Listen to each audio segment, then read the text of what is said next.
Do you live here? Yeah. You do? What? I don't believe that. I seen it with my own eyes, and I know it. I know the racial dynamic. Right, right.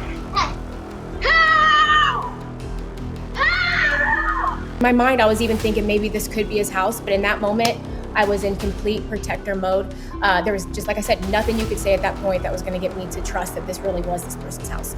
I've been in Ohio my whole life, and I faced racial discrimination at its highest peak. I'm very sorry. You told me that you said you didn't think I live here. I'm so sorry. Did she try to apologize to you in person? She has not tried to apologize. How did it make you guys feel when people were saying you were racist?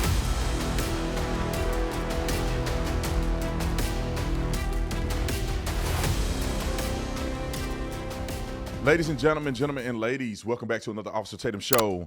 You guys that made me turn into an investigative reporter. You know, normally I just talk and run my mouth about certain things that I'm passionate about. But when I see things on the internet that are grossly unjust, I have to talk about them. And I know you guys have seen the last couple of days I've made videos about Michelle Bishop, who's the young lady that was at the doorstep of what I consider to be a con artist. And she was, in my opinion, honestly afraid because of the behaviors of this guy that lives there. And given the fact that he wanted to be a social justice warrior, in my opinion, and wanted clout and want to make it a race thing when this should have been over a day of, given the fact that he did all that and tried to expose these people and ruin their lives, I felt like it's my duty to make a video about this and continue to talk about it when nobody else will. And I'm not blaming anybody else for doing it. Maybe they just don't see it, but I'm on the internet all the time, 24 hours a day, 7 days a week, and I see these things come up. So like I said in the video that we posted yesterday, or we actually posted it this morning, the video where I further explain why I believe that this gentleman that wanted to go out and, I don't know, in a glory of racial tension, the Jenkins family, you know, I said in the video that I was going to try to contact Michelle and John Bishop, who's the young lady and her husband, and also another person who reached out to me that know him a little more intimately in the business realm. So I mentioned to you guys I would try to reach out to them. Right now, I have Michelle and John ready to give their side of the story. But I want to give a brief intro about them, just real quick. It's not that much. And then I'm going to give them an opportunity to tell the truth about what happened. We all know, ever since I've been a cop and ever since I've been reporting on police stuff, when you see a video online and it seems too juicy, there's always a backstory to it. And in 2025, and I cannot say this enough, in 2025, if somebody's crying racism, it's a big red flag, because majority of people in America ain't thought about no race. It ain't like it's the first time a black person ever lived anywhere that's of affluence, that have had money before. I mean, what planet are you living on? There's tons of people of all races that are successful if they bust their tail and do what they're supposed to do. So let me just give you a quick intro. John and Michelle Bishop were the ones that I mentioned about in the video. Michelle was the one that went to the doorbell, rang it, if you guys are familiar with the video. Online fitness training is what they do, and they're entrepreneurs. They got an incredible company, and I can't wait for them to talk about it. That's a brick and mortar company. And then also Michelle runs a online fitness training program, which is the Ladies Edge. And so we're going to talk about that as well. They've been doing it. They've been in the industry experience for almost 15 years. Just simply put, they met in the fitness industry after John had left the military. He got out of the Army. So shout out to him. Thank him for his service. They got married in 2014. They've been married for about 10 years now. They have 2 kids who I think were featured in that video. So without further ado, please welcome to the show, John and Michelle Bishop. What's going on, guys? How y'all doing? Oh, we're doing, I keep staying positive. We're doing good. We're hanging in there. Yeah, hanging in there, man. Thank you so much for having us on. Yeah, it is my pleasure. And the reason I brought you guys on, I think you know, and everybody else that's watching this should know, that I just want you guys to get your story out there. Because when you watch a little clip that's been framed and put out, I don't know, months later or several weeks later, in an attempt to assassinate your character, I think it's invaluable for you guys to have an opportunity to say your part. So we'll start from the very beginning, and I want you to tell the audience what happened from the very beginning of when you started walking with your children to seeing that truck that led you to the front door of the Jenkins residence. Yes. So first of all, Brandon, we have to say thank you. Just so your viewers know, you're the first person that stood up for us. So thank you so much. You were like the first glimmer of hope that we've had in 4 or 5 days. So thank you so much for stepping into this. You said this isn't what I do, but we are so appreciative. You're such a blessing to us. So the story, this whole thing. So November 19th, I was out with my children. It was just before 6 o'clock in Ohio, not like Arizona. It gets dark really early in the winter. And so my husband is always super protective. And he was like, hey, it's getting dark, get home quick. And so we were finishing our run on the second half of our neighborhood. And we were jogging down the road and it had gotten dark. The sun had gone down. We were trying to run, look at the Christmas lights. And I noticed a truck coming from behind me. And that's all that it was. It was vehicle approaching from behind me. I'm a mom in the street jogging with my little girl and my baby jogger, my little 2-year-old. And I go to the grass, and I've always been told if ever this situation happened, which I never thought it would, to go to the closest house, to act like it's your home. And so that is what I was doing. I went into the grass, started walking up the sidewalk when DaMichael was continuing to slowly approach, and he started to say things out the window, asking if he could help me. And so I didn't respond. I wasn't talking to him. It was a man in a vehicle. I'm with my children. It's dark. And so I told my daughter, hey, turn here, act like, go up this driveway. Don't look behind you. Just walk, pretend this is your house. And so we're walking up the driveway. And at that point, we decided to go to the front porch to just knock on the door, see if somebody's there, ring the doorbell. And when I get on the doorbell get on the porch and I ring the doorbell, nobody's answering. And at that point, I am absolutely just in mom mode. I'm just doing what I think any mom would do to protect their children. I start to unbuckle my son, and I ask the man in the truck, he's still in the truck, I say to him, is this your home? And he said, yes. And at this point, there was nothing that you could say to me to make me believe anything. I was in protective mode. I was in mom mode, challenging it. I said, I don't believe that. And so I grabbed my kids. I told my daughter to run, and I ran for my life. Literally, you can hear it. Showing up at a woman's house where I was calling the police just to let them know of where I was. Just get somebody on the phone with me. And I get in the woman's house, and I had told the woman that I thought he was a young white man. My husband came, and we went to get the stroller because I had left it in the front yard. And it was at that moment that the wife stepped out onto the porch. And it was that moment when I realized that it was a Black family. My husband even said to me, that's a Black family that lives there. He said, are you sure it wasn't? He said, are you sure it wasn't? How'd you say it? You said. So when we went to that neighbor's house where Michelle ran to, I'm watching her on my phone, by the way. Like, I have her location. I'm like, it's getting dark. I'm going to watch her. Right. So when she stopped, I'm like, why is she stopped right there? I'm already on alert. As I'm staring at it, she calls me, and I'm like, I'm going to get over there. Mm-hmm. So I get over there, and they're standing out there. She's like, everything's fine. Everything's fine. I called the police off, whatever. And I said, where was it? And she's like, that house right there. And I was like, well, I know that person. I mean, I've seen him in the neighborhood, seen him walking around, seen him at a buddy's birthday party. He's known here in the neighborhood, in the community. I was like, was it a Black guy? She's like, no, it was a white guy. And the lady that was also there, she was like, yeah, yes. She said he was a white guy. Yes. So go ahead. So yes, so I told the woman, and then again, John asked me, are you sure it wasn't a Black dude? I know the man that lives there. And I said, no, I do believe it was a young white man. So I went back to the house. That was the first time they stepped out on the porch, and I realized it was in fact a Black family. And he came out, and I heard his voice, and it was him. And I made 2 apologies right then and there. I felt very stupid. You could see it in the video. I said, I'm so sorry. I said, in my mind, I was even thinking maybe this could be his house. But in that moment, I was in complete protector mode. There was just, like I said, nothing you could say at that point that was going to get me to trust that this really was this person's house. And I ran. So that night, we truly thought it was squashed.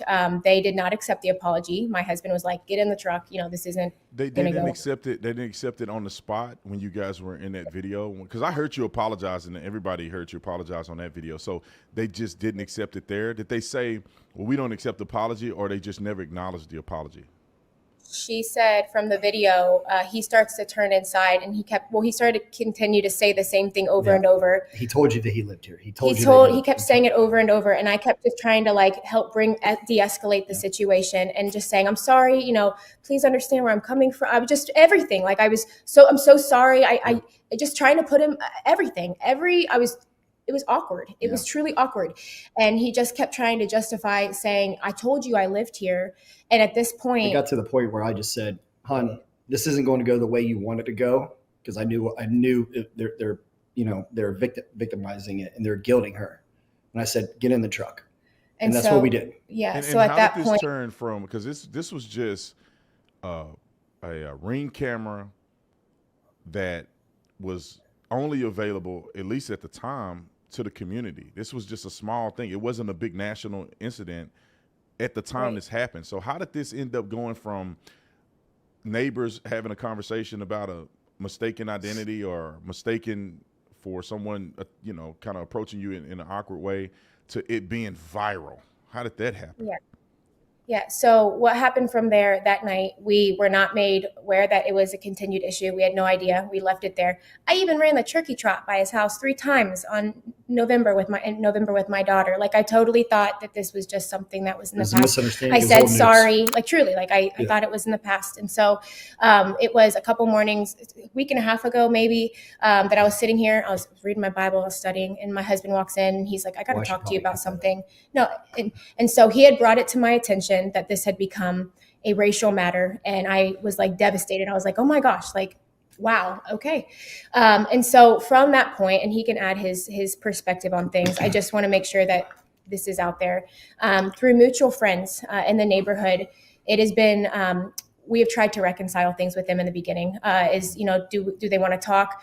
We had somebody go over there with a handwritten statement from the woman who lived in that house, showing them that there was no intent here, no racial intent on their behalf. Can we orchestrate a meeting with you guys? Which they denied. They did not want to pursue any meeting with us.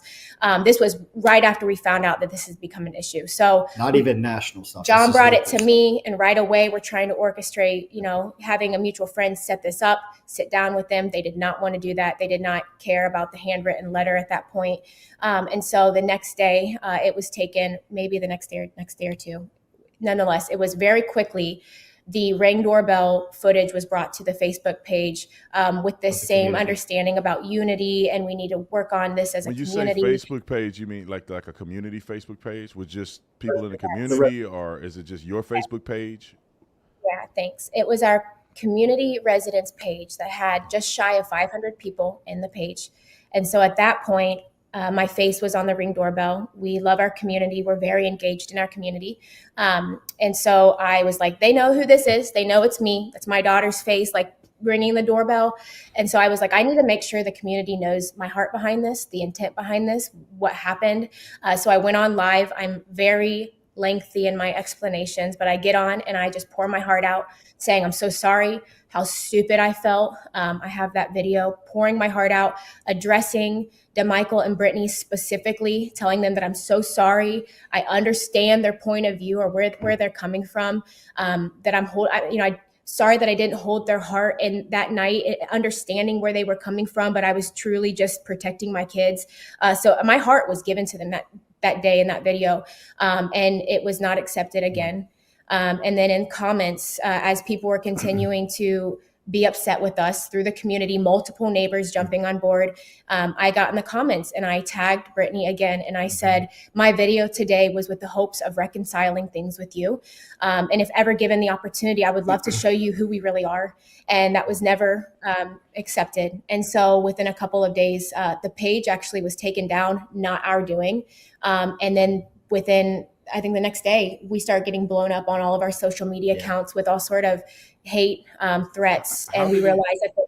How did it make you guys feel when people were saying you were racist, right? Because that's the framing of it. The white woman don't like a black man in the community, boogie black man. How dare a black man be in this affluent community? Like, what did that make you feel like when they tried to frame it that way? Knowing who you guys are, what did that make you feel like? What at first you're like, what was said? Like what was said, and we're like, we didn't say anything. So we really had to try to identify what was being said. So we actually had to look for comments and posts of other people saying, oh, they did this, and I'm like, is that what's going on? Is that the narrative? So it took us a minute, me, to figure out. I don't mean to overspeak you. Yeah. In complete honesty, I think I felt every single emotion. I have felt at first it's like this knee jerk of like, what are they saying about us? Like, is that like, how could they say that about us? And then you start to get hurt because you're like, of all people, if you know me, like I am the biggest people pleaser. I'm praying for the Lord to deliver me of that. I want everybody to be seen. I want everybody to be included. And so, truly, I was like, man, in this neighborhood, like my home, like I don't want this negative spin that I would ever be somebody to reject somebody. And so I've had every emotion coursing through my veins, but I'm trying to just continue to like have a gentle heart, because I think that that's, I mean, what they need to continue to see. Like there was never any ill intent behind it at all. And so I know that you felt the same way. Especially within our neighborhood. I mean, this is our community, and this is a small community. It's, you know, it's like a new urbanism community, you know, where everybody knows your name. It's like Cheers in here, you know, and literally like one of my best friends, man, my boys, he's a black guy. We work out every single day together, dude. He's my business partner in here. We did vacation last year. Our neighbors right next door, you know, our daughters are best friends. She's black. So like to see these things, and they know who we are and who our friends are, and our very community saying those things about us, man, it was a case of ostracism that, man, I've never experienced in my life, and it sucked. Yeah, we're trying really hard not to even have to mention our friends that are black. Like we want to keep I don't even like saying that, because like, those are just my friends, you know. And I don't then want I to have to like bring other people into any of this. So it's so unfortunate that it's like that's even being questioned. It makes sense though, because They're I like, think people should know that like they frame you guys, and this is what made me so upset. They frame you guys as like these white people who've never seen black people before. And the idea that a black man is driving down the street spooked you. Even if he was like walking down the street, somehow it'll spook you guys. When in fact, you know, you guys are not these white folks that not around black people or don't have any friends that are cultured whatsoever. I mean, you guys are just like any other American family whom you have friends from all backgrounds. I mean, the fact that you mentioned that you have a business partner that's black, I think that's significant. It's almost crazy to think that you guys are some racist, out of touch white family when you have a business partner that's black. Black people live in the neighborhood along with this guy. I think that it's kind of hard to say it because you don't want to say I have black friends, but at the same time, if people knew what your friend dynamic was, your business dynamic, they would look so stupid trying to frame you guys as being a racist couple. Yeah. So when did it go from, so once it got to the community members start to jump in, you guys start to see it go viral. So when was the first time you saw that it was like, oh crap, this is like on the internet and starting to affect our social media accounts, starting to affect our businesses? Where did that start at? So my very good friend that I was just mentioning, we were at the gym this past Saturday morning, and we're doing lunges. We're literally out there doing lunges. And I get done and I grab my phone and I'm like, what is this? Our business, mine and his business, are getting comments. And I'm like, what the heck is this? And then I open up, you know, Facebook. I'm like, oh, and I call her. I'm like, what's happening? What is going on? I had no idea. And honestly, like, I'm laughing at it now. It's not even a laughing matter, but like, what is today now? Thursday. This is what, 5 days of this. I'm numb. I'm so numb to it. It's like it's a bad dream, you know? So it's hard to even believe that this is a reality right now. But that's when we found out Saturday morning, just by me opening up my phone. She's in the middle of work and I had to like interrupt her. Hey, what's happening? And then that's when it all started. Yeah. John says that we were numb, and like I'm sitting here, like literally, like it's been a nonstop trembling. It's like we keep telling our story over and over and over and over. And so it's like, you know, try not to get frustrated in it and remain, you know, a heart of humility and humbleness. And especially when it's get twisted, you know. But then it's like when I start to think about truly, like, and I know you'll get to this, but like what's happening in the outside world, like the reality of it, it's like we're not sitting here on your platform to gain something. Like, dude, it's rough right now. And so that's the reality of it. Like we're numb and we're like everything's blocked right now and we can't see it. But like I just open my phone and look at something.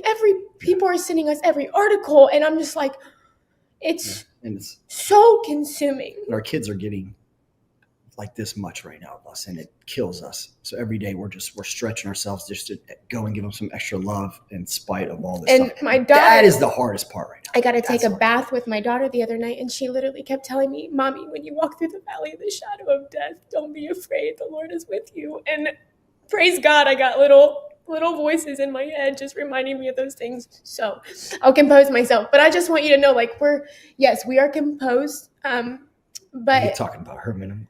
Yeah, like what's the reality of it? Like the reality of the devastation is heartbreaking to us. So yeah, and that's why I wanted to get your story out there, because this stuff can be destructive, especially when someone is doing things to gain financial recognition. And you guys are just a regular family, working hard, entrepreneur, American dream, got the house and the kids, just trying to make a living like any other American. And then you got a guy who's an opportunistic person who took this situation and blew it up past its proportion, in my opinion. So, I just wanted to get y'all's story out and let people know that you guys are humans and you're good people. And I've heard people have reached out to me, and I haven't heard anything negative about you guys. You guys seem to be a wholesome family. I looked at your social media. I went and looked at the little what is it, cookie place that you got, and it looked like y'all having a good time. You and your business partner on there. I mean, it's sad that someone would try to frame that in that way when you guys are good people, and you could have reconciled it at that moment. You apologized to the guy, and yet he want to go out and play the victim and go on Shannon Sharp's podcast and all of those things. So, what is y'all's plan moving forward? I know that you have two businesses. I want to highlight your businesses real quick, because I know that the haters want to be negative towards your businesses and probably write bad comments. But for the people that follow me and the people that know what the truth is and that support you guys, I want them to know what business you have so they can give a blessing to your business instead of these haters trying to tear it down. So you guys have two businesses, I think. The brick and mortar business and you guys have the training business. Is that what it is? Yeah, we're juggling a lot. Yeah. So I mean, you're entrepreneurs, huh? Yeah. So we have the cookie shop that's called Crave Cookies. It's in the very neighborhood that we live in. My business is the Ladies' Edge, and just a shout out to them because I know they're watching you. You have gained an army of my girls. For this, yep. We've been operating for 7 years. The Lord has been so divine in His plan for it. My logo even means defense. I mean, we cling to 1 Peter 3:15. Always be prepared to give a reason for the hope that you have. And my girls have been my rock. Like they keep telling me, like, no matter what happens, wherever you go, we're going with you. And it is just, the Ladies' Edge is such a phenomenal group of people. Special. So I hope you feel some extra love from them, Brandon. Yeah. I hope so. So we're gonna put the links. We'll put the links in the description section so people can go and support and go and sign up, get a boot camp or something. I don't know. They get their protein shakes or whatever they got. And then if they're local, they can come by and show some love to the cookie shop, man, because we want to support you guys. I want to support you. I want everybody that's watching this to show support, because good people like you guys will fall by the wayside through these ignorant devils that want to make everything about race. But instead, we have to uplift people like you guys, God-fearing family, a good couple that's just trying to do the right thing. So is there anything else you guys like to add or clarify that's been put out there that's incorrect? No, I would like to add, if given the opportunity, I just think that there's a hope that surpasses this world. And we have been standing in such great faith, and our hearts haven't been shaken to the degree that I think a lot of the world would be in this moment of just truly understanding, like, I do think that there's so much good that's going to come out of this with our story, and just showing people, like, we will continue to answer everything with love and gentleness, and our hearts are open. And so I just hope that above all, like, I decrease and that the truth prevails, and nothing can stop the Lord's plan. So let His will be done. Amen. Well, John and Michelle, thank you so much for coming on. God bless you guys. I'm rooting for you, man. I can't wait to, as soon as we get off this live stream, I'm going to go check out the little boot camp, and I'm going to see, you know, what kind of, I know I probably can't get them from way over here in Arizona, but I definitely going to send as many people as I can to go and dine with you guys, because you just deserve that. What they did to you guys was just unacceptable. So God bless you. God bless your family. And you guys feel free to reach out anytime. We'll send cookies your way. You're going to get some to Arizona. Hey, I'll take them any day of the week. Sounds good. Thank you All so right. much. We love you. Yeah, Appreciate God you. bless Bye. you guys. Thank you. I appreciate it. Bye. So, ladies and gentlemen, there you have it, John and Michelle Bishop. And as you can just see, you know, and I'm willing to have the other Jenkins on. If Jenkins didn't want to come on, they come on here and tell me your side of the story. But I seen it with my own eyes, and I know it. I know the racial dynamic because I used to be in an environment where I felt a certain way about white people. I was conditioned to think that these white folks, they don't like that. I'm telling y'all, man, it's such a terrible mentality to have, but it's like interjected into the DNA of black people. It has to be, it has to somehow be extracted, or you have to be raised in a completely different environment. I remember all the time driving down the street, cop pulled me over. I'm like, oh, he only pulled me over because I'm black. They don't like to see a black man in a nice car. And when I got older and I became a cop, I realized, whoa, wait a minute. This little car that I was driving ain't a big deal. Cops make a pretty good salary. They don't make what they deserve for what they do, but cops make good money. I mean, they making six figures and above. Entry-level cops in Phoenix are probably making $80,000 entry-level, and then they go up to 100. You do some overtime, you at 100. Now, putting your life on the line is worth a lot more than that. But I remember looking back and being like, I was silly as I don't know what. That cop, if he really didn't like me, he gave me a ticket. Me and my brother crossing the freeway like this at night in our cars, you know, trying to be cool. Got pulled over. That man didn't pull us over because we black. He pulled us over because we was driving reckless on the freeway. You know, this whole racial dynamic thing has gotten just out of hand, and people know how to bastardize. They know how to manipulate racial encounters to make them superstars. Let me just give you an example real quick, and then we'll move on. Nick, can you bring up the clip of Homeboy just recently and him grifting like I knew he would? Play Trent's clip first. Play Trent's clip first. Because I said this yesterday on my show. When I saw him on Shay Shay podcast, yesterday I said on my show, I said, I know what he's doing. He's trying to elevate, because he claimed he a what do you call it, developer. When I showed y'all yesterday, I don't know what he developing, but it ain't nothing that's prosperous, in my opinion.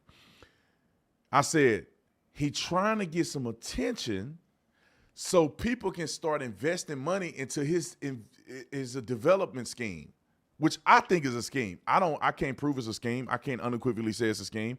Based on what he's doing, it seemed like it's a scheme. So let's play this clip of me yesterday saying this, so y'all don't think I made it up. And then we're going to play what he actually did not too long ago that literally proved my point, man. Roll the clip. So I'm here to inspire people. I'm a real estate developer. I build houses from the ground up, single family houses. But I thought that moving into the most wealthiest neighborhood in Ohio, that this was the right thing to do. But maybe my focus needs to be building communities that's for us and by us, so that we can inspire people that look like us. We can build a. Let me show you where the grift start.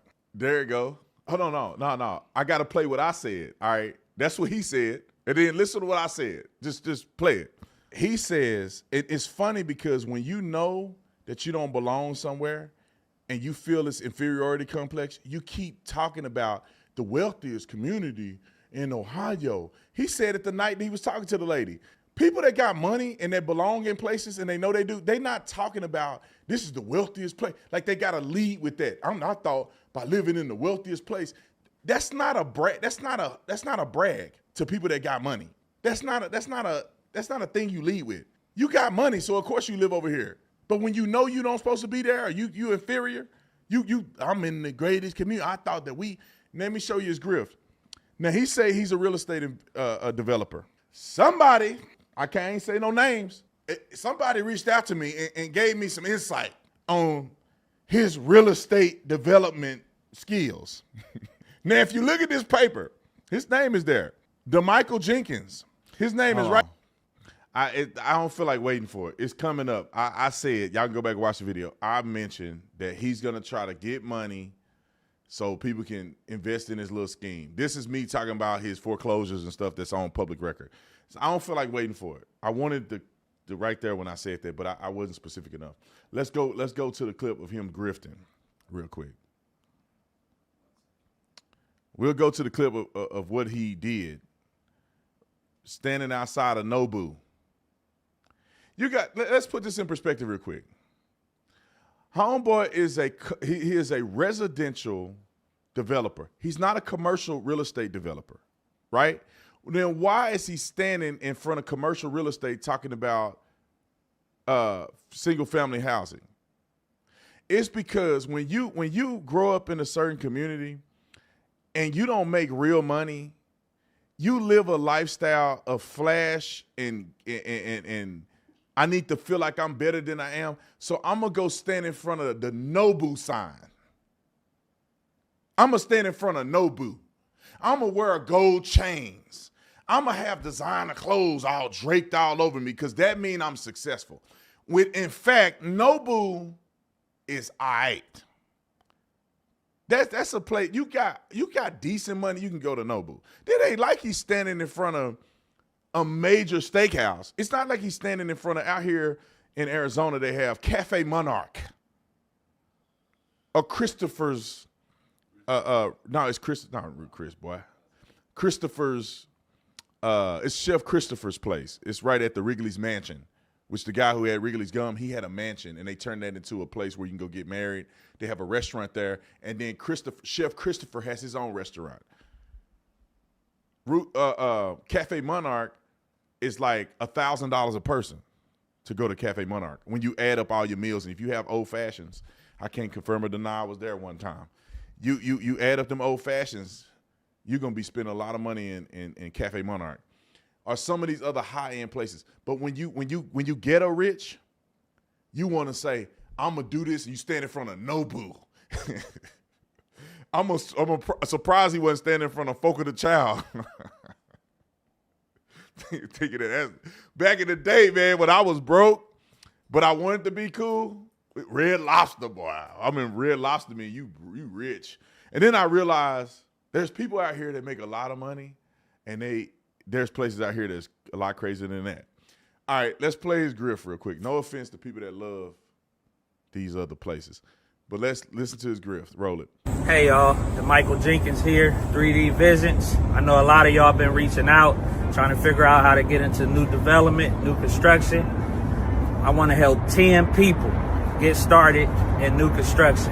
If you're interested, comment the word 10 and I'll send you the link. Let's get it. If you're really about real estate and you're a professional, right? There's a guy that I follow that's a professional developer and he's investing in real estate. He's standing in front of the property, his investment property, right? He don't go to a parking lot at Nobu and stand in front of a building and say, I want to help 10 people. This dude is a crook, man, in my opinion. I almost could put my life on it. You just give it a little bit of time, it's going to come out that he's doing something crazy. I almost want him to start helping people. And then he going to be featured on one of these shows that I watch where they expose these people because they get people to invest money and then they screw them over, right? They go, hey, put in a little money and we can invest in these properties, in these new builds, and you could get in this new build right here for $5,000. I got 20 people that put in $5,000. We're going to get a 10 ROI. We're going to 10X your money. And they get people to get in there, and then they done sold the house, and people don't know they sold it. And then they tell other people they invest in the house that they just sold. So the house don't have no profit in it, but they telling you the house is available on a little hoodwinking thing. I seen it happen. People went to jail over this same thing. And then they go and do that to 5 or 6 houses and get everybody money involved. And then they go bankrupt. They don't follow through. You don't hear from them no more. They claim that the contract wasn't right. I seen this happen before. And this guy seems like a person that would do that. You got to be very mindful of people who, when they get attention, what do they do first? It'll tell you everything you need to know about somebody. And that's whether it's unintentional or intentional. When you blow up on the internet and you all over TV and everybody's watching you, come join my course. Come join my course. Well, I can teach men how to be. Wait, first of all, you went viral on something else that had nothing to do with your course. You know, this guy went viral on something that had nothing to do with real estate investment. So how all of a sudden, when you get popularity, you now pushing your real estate, which I showed y'all the receipts on that. It looked like you got a couple foreclosures on your real estate portfolio.